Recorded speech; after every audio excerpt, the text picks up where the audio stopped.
Okay, what's going on, everybody? My name is Mangg. Welcome back to Hanging with Mangg. Episode 432. Playing a little RimWorld here, because I've been recording some more RimWorld. Couldn't help myself. You know, it's like I'm flushing out the old RimWorld episodes onto YouTube, so I have to replace them with new RimWorld episodes. Has to be a constant cycle.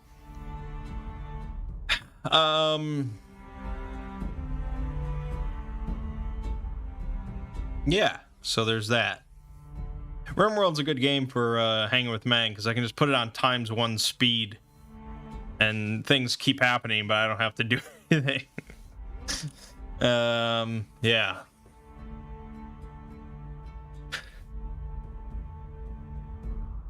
Can you really get to space in RimWorld? Without any mods, once you build a spaceship and launch it, the game ends. There's a popular mod called Save Our Ship. And if you have that, you customize your whole spaceship piece by piece, and then when you launch it, you go up into orbit, and you can go to other planets, you can do stuff with asteroids, a whole bunch of other stuff. I don't tend to play a single colony for that long to really enjoy a mod like that, but I have gone up into orbit before, and it's pretty cool. It becomes like FTL or something at that point.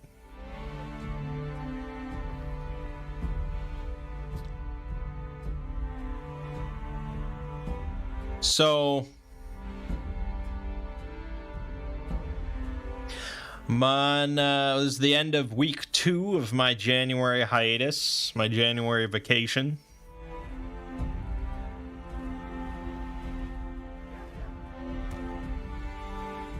So far, it's been pretty good. Like, so far, I could see myself taking January off every year.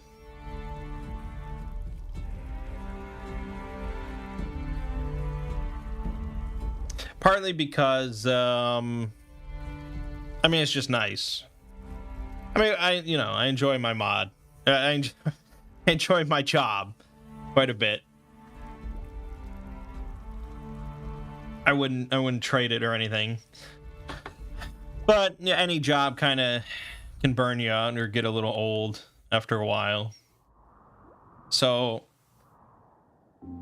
it's been enjoyable just to not think about anything related to work. But also, like, this last Monday, I released the first of, like, the compilation videos that I'm going to be doing of just taking a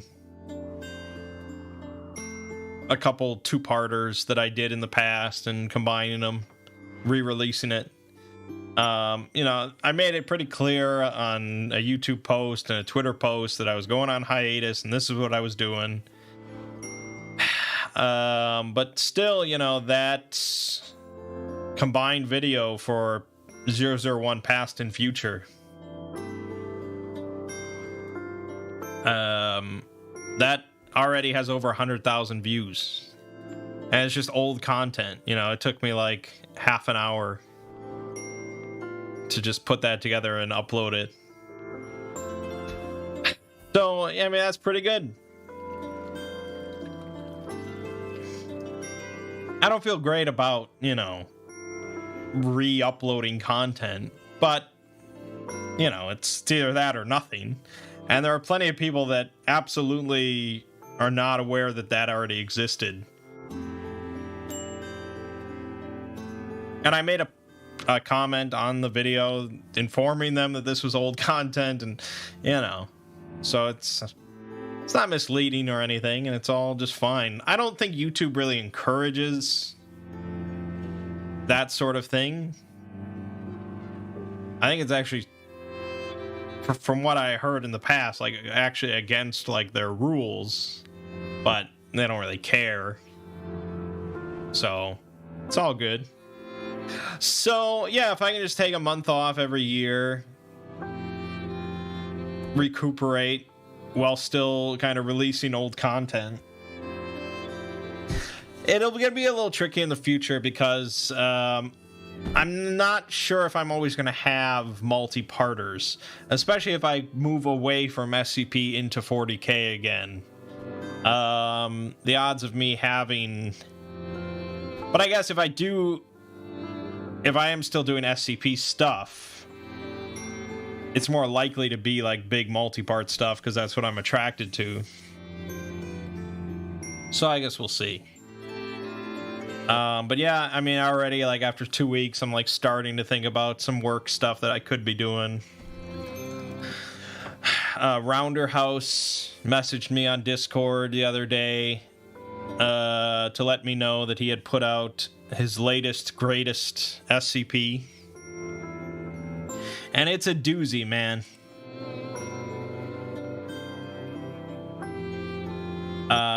SCP-001, the Jade Proposal.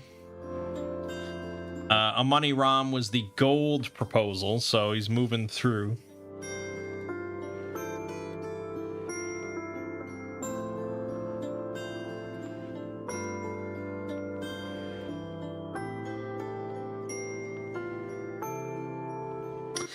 And it's a big one. Like, DJ Cactus's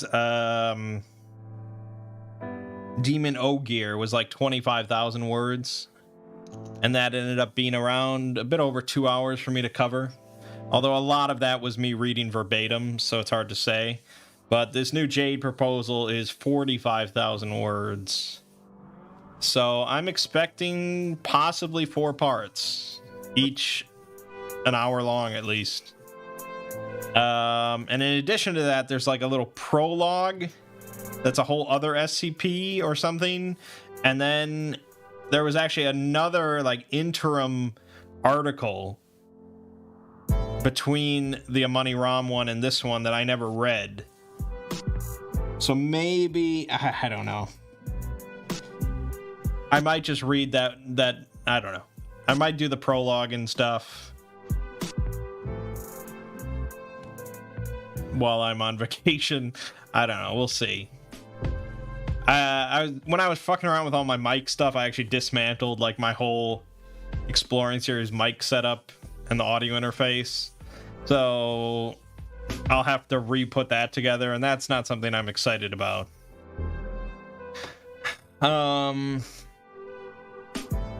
But yeah, basically this new proposal, that's going to be my entire February, most likely. So that's all. That's nice. I mean, in a way, I kind of prefer that. As long as I don't overextend and be like, oh shit, this video is going to be 2.5 hours long. As long as each one is an hour, then it's just kind of a reasonable amount of work per week. So it's nice to just have it all set one after the other. I don't have to think about what else to do. Expensive equipment? Not really. I don't know much about audio and audio equipment and all that, so I'm sure I could improve and have far better stuff.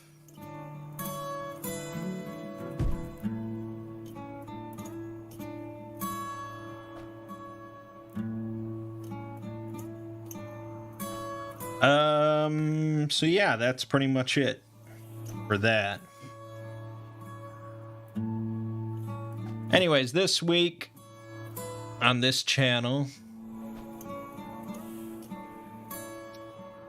we had RimWorld and StarCraft 2. StarCraft 2's finally, Wings of Liberty is finally going to be wrapped up. I have not started to record Heart of the Swarm or anything, because I've been bouncing around to other RTSs.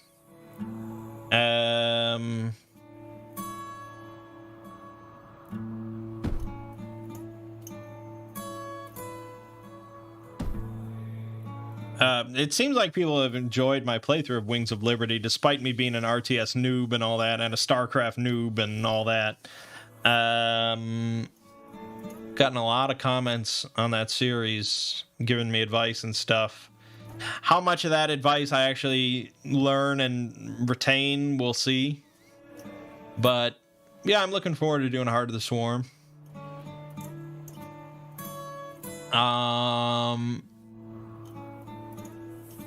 I don't have any other RTS game that I've actually like finished. I've recorded quite a few of Warcraft 3, and if I start to upload that, that might give me the kick in the ass to continue that. But I've recorded a good handful for Dawn of War 2.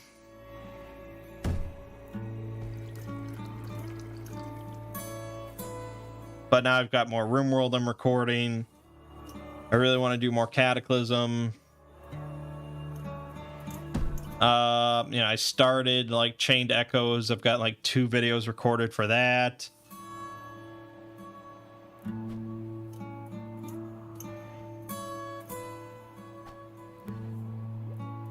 I don't know. I'm not sure. I'm not sure what to all record and upload. I've been bouncing between games. I started playing Dragon Quest XI. Not recording that or anything like that because the Dragon Quest series Let's Play fell off majorly at Dragon Quest VII.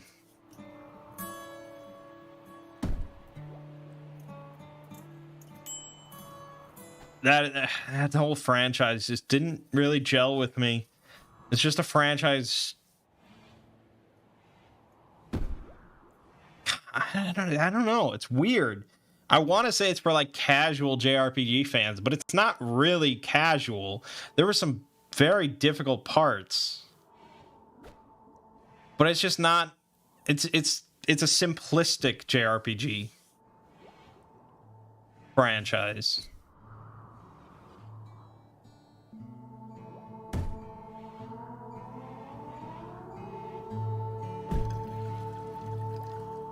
I don't know. I mean, Dragon Quest XI, the production value, I mean, it seems very well made.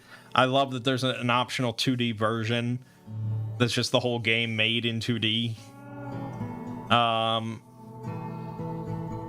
So far, I've just been playing in 3D, but I'm going to try the 2D version. I might enjoy it more. I don't know.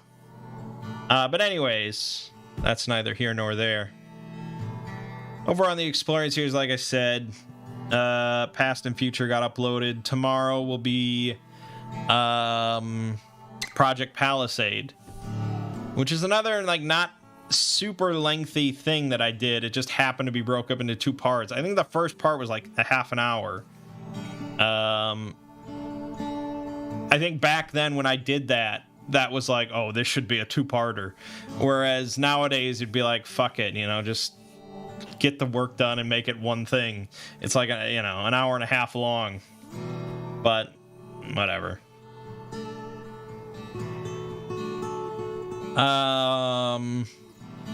There's shade in the water. No, that's just deep ocean water compared to shallow ocean water. Unless you mean this shade, then yes, there is shade in the water. Yeah, that's basically it. It's a very chill time for Mangg. I just got Frosthaven yesterday.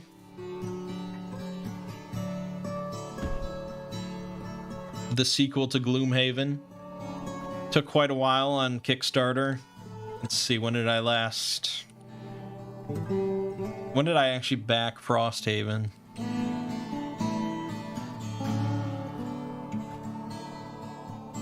April of 2020. So, almost 3 years for Frosthaven. It's been quite the journey. And it was actually back then when I had first backed it. I had like just moved into my condo. And now, almost 3 years later, I completely forgot. that I had set that address. So it actually got shipped to my condo. My former condo. So my brother had to go over there and be a bit of a porch pirate and grab it. But it's here, it's massive. It weighs like 30 pounds. And it's just chock full of cardboard and cards and paper, and there's like a scenario book, and then there's like another scenario book, and there's solo scenarios and the rule book, and just so much cardboard, and it's a hefty thing.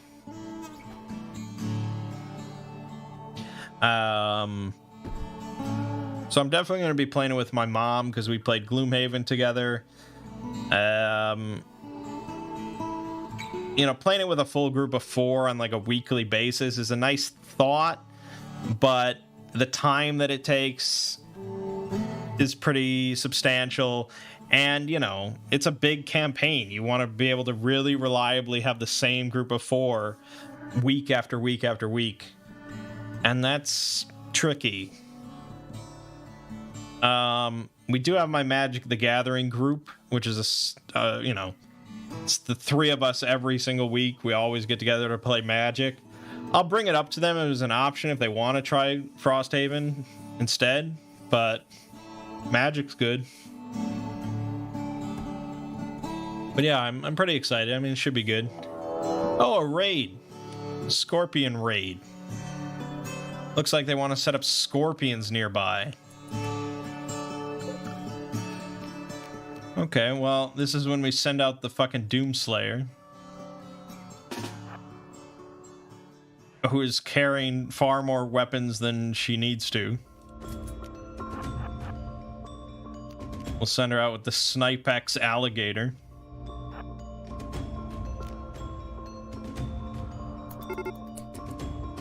Oh, now they're just deciding to assault the colony. What happened to the Scorpion raid?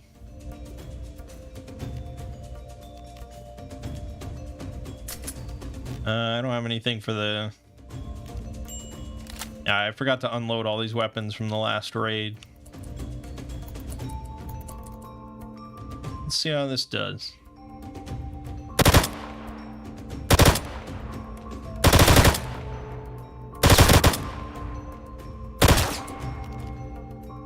Saiga? Get down. There you go.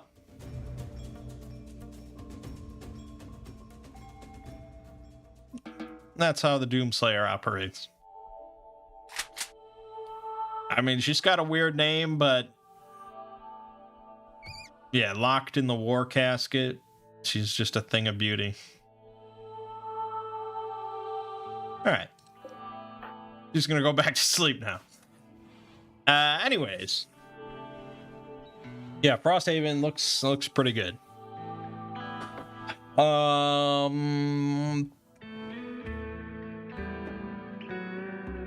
Still trying to get somebody together to play some Warhammer 40k. I mean, I don't need it to be a regular thing. I mean, if I like it, that would be cool. But I just need to experience it. It feels wrong to make Warhammer 40k videos, lore videos, but not having actually played the game. It would be like, I don't know. It would be like making like Lord of the Rings videos without having read Lord of the Rings. It's like, yeah, you can absolutely do that. You could just go to the wikis and stuff and just summarize information without having read the source. But it just... the experience, I think, is kind of vital. So I don't know. We'll get around to it at some point. I don't know when I'm gonna go back to 40k this year. We'll have to see. Now that my whole February is taken up with this big 001 proposal, I mean, I'm kind of hoping DJ Cactus drops something big after that. But Yeah, as soon as I feel like there's just a bit of a lull, that might be the time to evaluate it.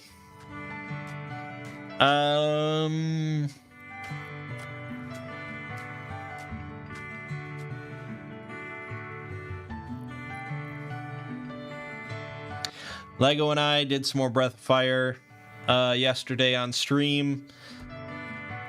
I eventually got fed up with it, which is very unlike me, but I think a lot of my interest in like classic JRPGs is kind of waning. Back in my teens, that's pretty much all I would do is just replay through like SNES games all the time. Final Fantasy VI, Breath of Fire, Lufia 2, Chrono Trigger, Secret of Evermore, Secret of Mana. I would replay these games like every year. But nowadays, yeah, I really struggle.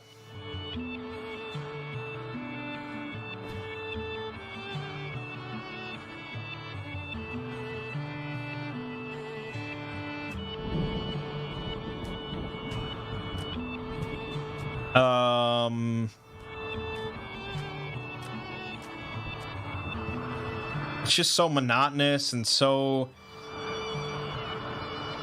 tedious. I don't know. All right, no.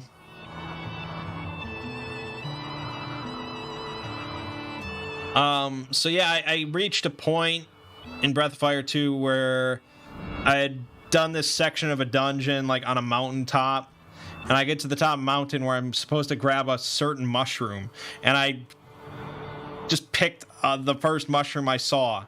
It immediately takes you back to the bottom of the mountain where a guy tells you, no, that's not the right one. Go back up there and try and get these types of mushrooms.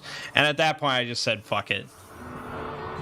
Had I actually done like a proper Let's Play, I would have tried to find a cheat code or something to turn off random encounters. But, and I did try to do it last night, but it wasn't in the built-in sort of Game Genie thing. They had Breath of Fire 1, no Breath of Fire 2. So I just said, fuck it, and I'm like, I'm done with this.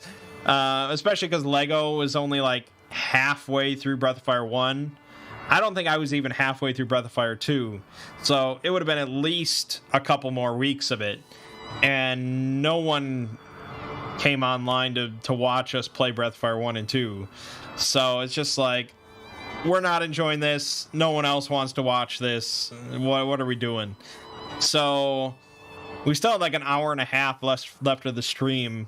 Lego kept on playing Breath of Fire 1, but I switched over and just started playing Cataclysm and had a way better time. I actually had like one of the best starts in a long time that I've had, and I was really enjoying it. So I think, yeah, this next stream, we're just going to go back to RimWorld because we both love it. We're not going to do anything with the multiplayer mod because we don't really want to play a colony together. That just doesn't seem right. So if we did play the multiplayer mod, we would both just split off anyways and go nearby each other. So instead, we're going to try out this other mod that acts asynchronously and is basically just a way to trade in multiplayer. So you just say, okay, I'm giving 800 wood to this person, and it just removes 800 of your wood and creates 800 wood for the other person. There shouldn't be any problems with like desyncing or anything like that.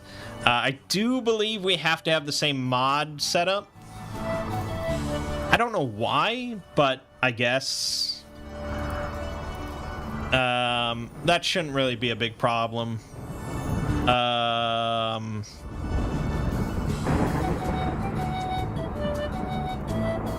Except for Combat Extended, because I don't really want to play RimWorld without it. And I don't think Lego really cares for it, so we'll see what that's all about. But, yeah, besides all that, let me check my food delivery if I want to go into another tangent.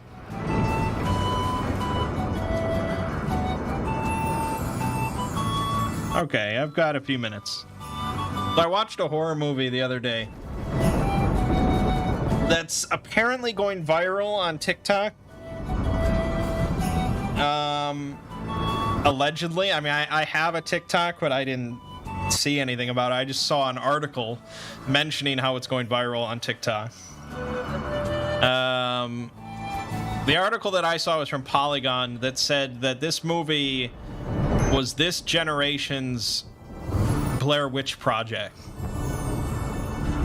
Now, if you have that as the headline of an article, you know, my ears are perking up, because I think Blair Witch Project is one of, like, the most unique and interesting horror movies of all time. And now that I have seen this new film, I can see where they're coming from with that sort of headline. I don't think they were really stating that headline based on, like, the quality of the film. It wasn't like an assessment of quality one way or another. The movie where I'm talking about is called Skinamarink. Skinamarink. So I don't think it was really saying one way or the other if Blair Witch was good or bad, or Skinamarink was good or bad. It was more... Blair Witch Project was very unique because it was an indie film, it was very low budget, and it went viral. And people really either loved it or hated it.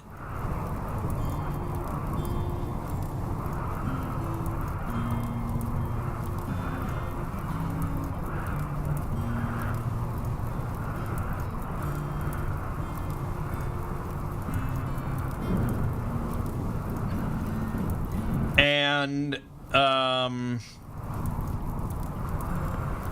there's some other factors, I think, that lead to some comparisons with Blair Witch Project, but those are kind of the big ones. Skinamarink is very much an indie movie, very small group that made it, and very low, but I think it was like $15,000 budget.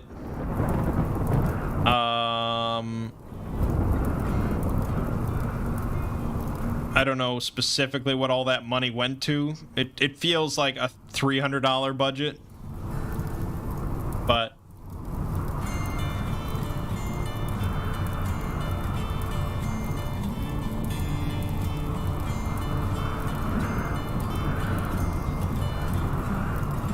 I'm just watching them try and fight this fire. It's really got out of hand. Why is Ray not fighting the fire?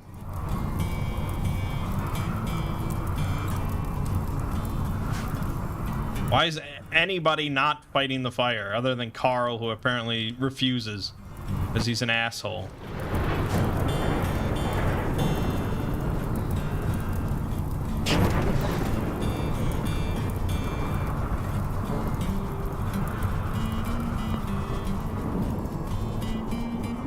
Great. All right, anyways. Okay, so Skinamarink. The plot is... It's almost like weird to describe the film's plot. Let me just say this, and if you look up this movie and reactions to it and stuff, you're probably gonna quickly find similar sentiments. Skinamarink is probably the slowest film that I've ever watched.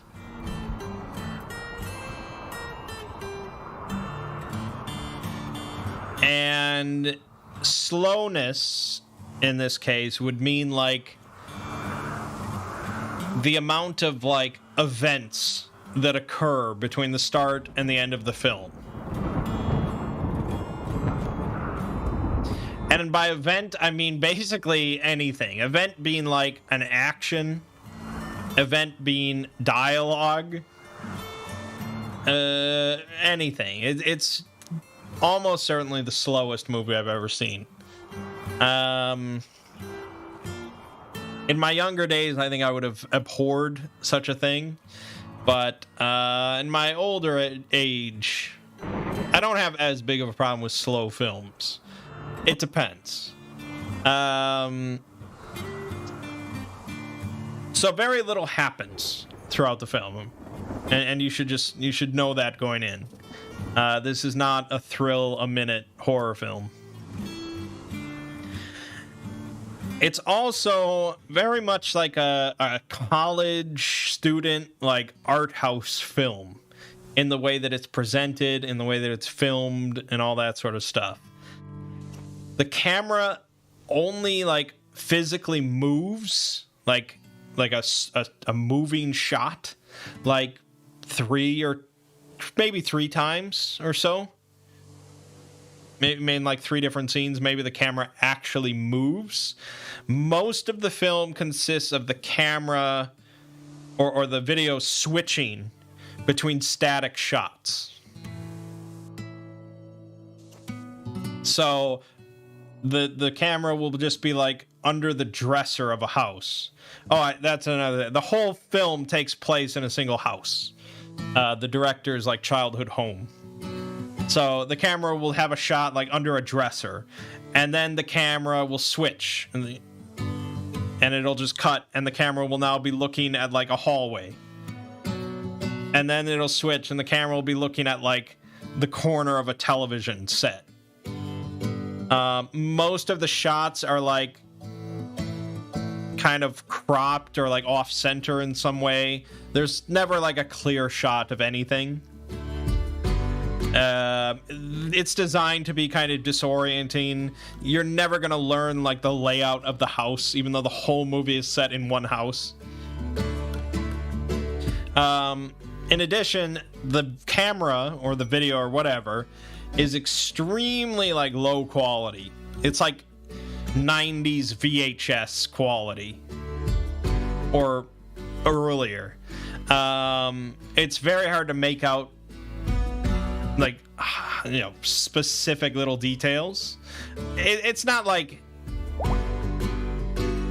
I mean, you can see what each shot is generally, but much of the film is dark, and the house gets darker as the film goes on, and this creates a lot of noise in the video footage, like a lot of noise, more noise than you've ever seen in any film ever, probably. And it creates a very interesting effect when you have a very noisy video and most of the film is looking at darkness. That means more often than not, what you're looking at is just noise. It's just like moving, shifting video patterns against the darkness. And that, I think, is probably one of the most compelling parts of the movie, which is a weird thing to say, in that the whole movie is very kind of unnerving and unsettling. You know, there's just like this dread, kind of.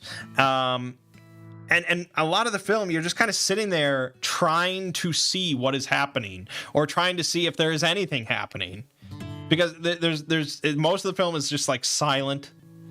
It's static shots, and it's static shots of you just kind of peering into the darkness and just seeing like, was that noise, or was that like a thing moving, or was that like an entity moving in the darkness, or was it just nothing? And I think for most people, that concept just out loud is going to sound fucking awful. Like, I can understand that. Like, I can understand why people would absolutely loathe this whole thing. But, yeah, I don't know. I mean, it was kind of, yeah, just a little unsettling. Part of it, in addition to that, is that the plot of the movie is basically these two little kids, like 4 and 5 years old or something, this brother and sister. Like, normally you don't ever see a movie centered around kids that young. These two little kids, they wake up in their house one day. Their parents are gone, and all of the doors and windows in the house are gone. So they are just like trapped in this house all alone. And the sister is slightly older. She's like 5 or 6 or something. I don't know. So she kind of knows that something just bad is happening. Whereas the boy is younger. He's 4. He doesn't really know what's going on, you know? Like, he's not old enough to really piece things together. And partway through the film, it's clear that there's some sort of, like, demonic entity or something that's doing this. And it begins to, like, talk to them. I don't really want to spoil it because I don't like spoiling films unless they're really bad. But at the same time, I don't know if I can recommend it to any person. It's very non-mainstream horror. It's surprising to me that it's going viral. And I think most of it is going viral just because of, like, people saying it's the most boring horror film they've ever seen.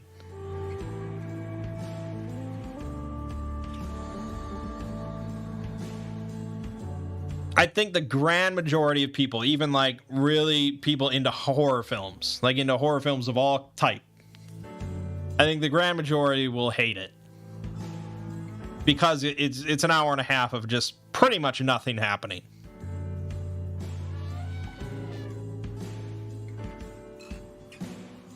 And I'll say this, even if you're interested in watching it, I just really want you to understand, basically nothing happens.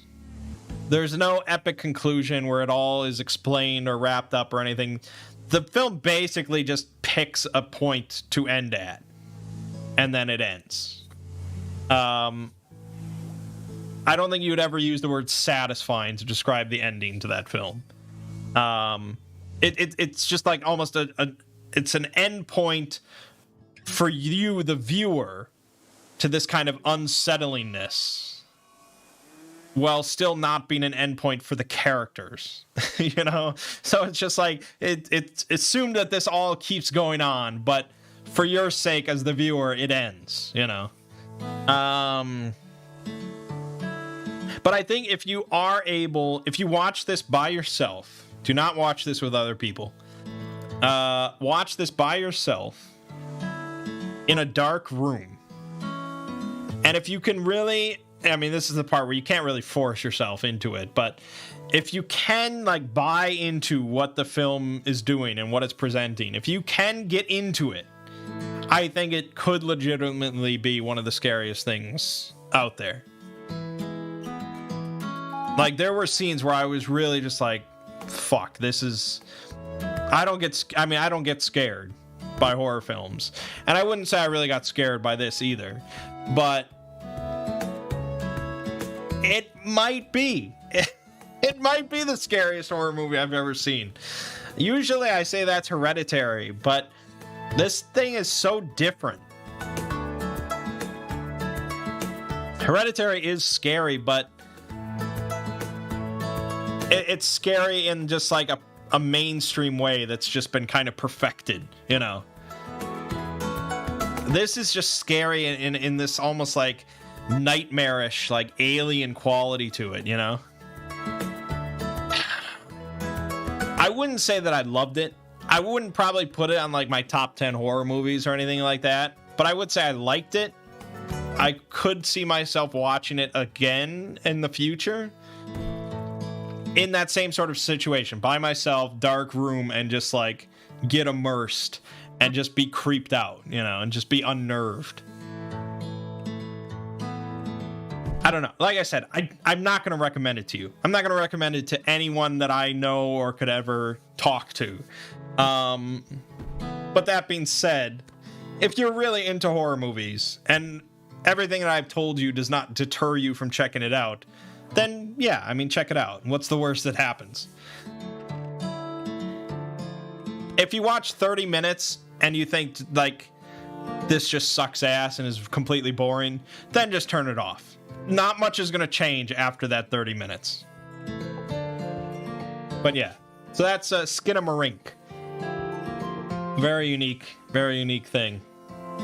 But all right, I think my food's here, so I'm going to wrap this up. More RimWorld this week. I don't know what else I'm going to upload alongside RimWorld after StarCraft 2's done. I'll think of something.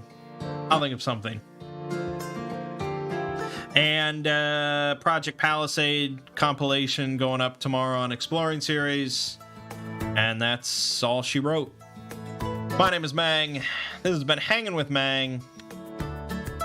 I'll see you fine folks next week.